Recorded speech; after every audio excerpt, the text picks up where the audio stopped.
আসসালামু আলাইকুম। কেমন আছেন ভিউয়ার্স? আজকে আমরা দেখাবো স্বরবর্ণ কীভাবে লিখতে হবে। প্রথমে আমরা এখানে লিখব, সুন্দর করে একটা স্বরওয়া দিব, তারপরে আবার একটা স্বরওয়া লিখব, তারপরে এখানে একটা দাগ দিব। এটা হচ্ছে বাচ্চাদের লেখা, ছোট বাচ্চাদেরকে শেখানোর জন্য এভাবে।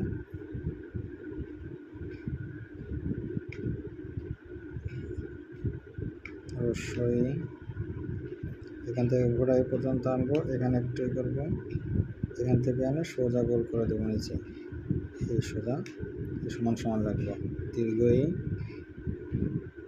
এখানে মাছ বরাবর আনবো, এখান থেকে উপরে এনে এখান থেকে নিচে ঘুরে এ পর্যন্ত, এখানে খালি থাকবে। এই বরাবর এই জায়গা থেকে এই জায়গাটা টান দিয়ে ঘুরে দিব রস্যউ। আবার সুন্দর করে একটা রস্যউ লিখব,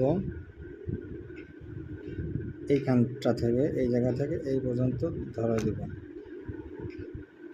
এখান থেকে ধরে এনে এই দীর্ঘ,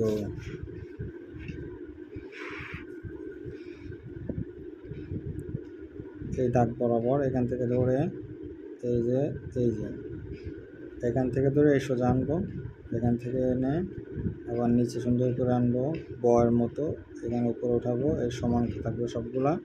এখান থেকে ধরে এনে নিচে এরপরে উপরে উঠাবো এই রি, তারপরে মাছ এখান থেকে ধরবো এই যে উপর থেকে এনে নিচে, এরপর আবার এখান থেকে এনে এই পর্যন্ত উঠাবো এ।